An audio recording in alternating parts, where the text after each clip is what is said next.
A candy bar that cost $1 when you were a kid costs $2 today. The candy didn't get better. So what changed? The answer is inflation. And once you understand how it actually works, you'll start to see something most people miss. Inflation isn't a random force.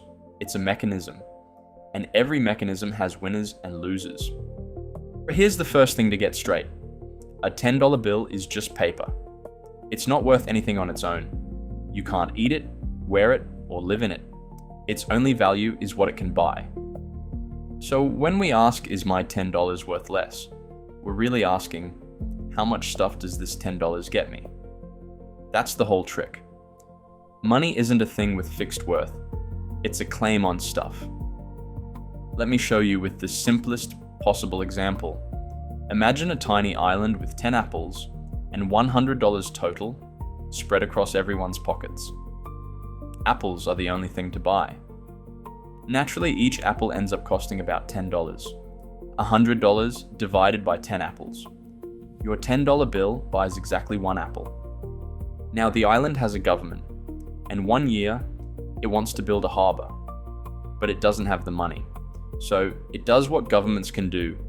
It prints another $100 and spends it into the economy, paying islanders to build the harbour. Those workers now have new money in their pockets. The island didn't get any more apples. There are still only 10, but there are now $200 chasing them instead of 100. The harbour got built, but more cash is hunting the same fruit. So what happens? People bid against each other for those same 10 apples, and the price drifts up to about $20 each. Your $10 bill now buys half an apple. Your bill didn't shrink. The number 10 is still printed on it. But the line of dollars waiting for each apple got longer, so each dollar reaches less. That, in one image, is inflation. The new money was real, and it built a real harbour, but it quietly made everyone's existing dollars worth less. On our island, the government printed money to build a harbour, but that's just one reason. In the real world, money gets created for three main reasons, and nobody does it for fun. They do it to solve a problem, usually an urgent one. First, to pay for things a government can't otherwise afford. The harbour was our example, but it could be a war, a road network, or relief checks in a crisis. When there isn't enough tax money, a government has three choices. It can raise taxes, which people hate.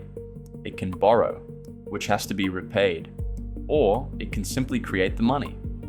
Printing is the politically easiest path because the cost is hidden and shows up later, as inflation. Second, to rescue a stalling economy. When a recession hits, people get scared, spending freezes, businesses close, jobs vanish. So the central bank pumps money into the system, making loans cheap and putting cash in people's hands to get things moving again. The 2008 financial crash and the COVID lockdowns are the great modern examples. Governments flooded the economy with money to prevent total collapse. Third, and this surprises people, to keep prices gently rising on purpose. Central banks actually want a little inflation, around 2% a year, because if prices were falling instead, everyone would delay buying. It'll be cheaper next month, and an economy where nobody spends grinds to a halt. So the new money doesn't appear from nowhere. Someone needs it, and that's where the story gets interesting. Now, one honest caveat, because you've probably lived through this. Not all inflation comes from printing money. Sometimes prices rise because the stuff itself gets harder to make. When supply chains break, when oil gets expensive, when a war disrupts wheat and gas, costs go up, and businesses pass those costs on to you.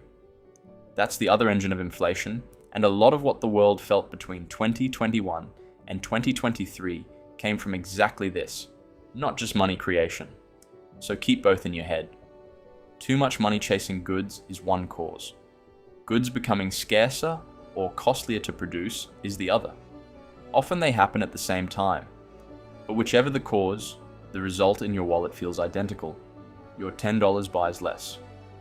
Here's the part almost nobody tells you. Inflation doesn't hit everyone at the same moment. It moves through the economy like a wave. Whoever gets the new money first, before prices have caught up, gets to spend it at the old prices. They win. By the time that money ripples outward and finally reaches everyday people, prices have already risen. They lose. Economists have a name for this: the Cantillon effect, after the 18th century thinker who first described it. Picture it. A government injects $1 billion. Who touches it first? Banks. Big financial institutions. Large corporations with access to cheap credit. They buy assets. Property, stocks, commodities. While prices are still low, their wealth grows. Then, slowly, the money trickles outward. Ordinary workers might get a raise eventually, but usually months or years after inflation has already eaten into what their paycheck can buy. The wave passed them by. So let's name the winners: debtors. If you borrowed $100,000 at a fixed rate and inflation climbs, you repay that loan with money worth less than when you borrowed it. Your debt quietly shrinks in real terms. And the biggest debtor in almost every country? The government itself. Inflation is one of the ways governments lighten the real weight of their own debt. Asset owners. Real estate, stocks, gold. Physical and financial assets tend to rise in value during inflation. If you own a home, inflation can feel like a raise you never had to ask for. If you rent, you just pay more. Big corporations with pricing power. Large companies can raise prices ahead of their own rising costs, protecting their profits. Small businesses usually can't. They get squeezed from both sides.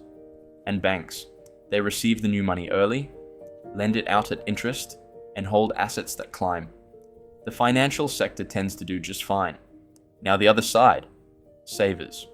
If your cash sits in an account earning 1% while inflation runs at 4%, you lose purchasing power every single year. Silently, your balance looks unchanged, but it buys less. People on fixed incomes, pensioners, salaried workers whose pay doesn't adjust, their money buys less, but their income hasn't moved. And the working class and the poor, hit hardest of all. Lower income households spend most of what they earn on essentials: food, rent, energy.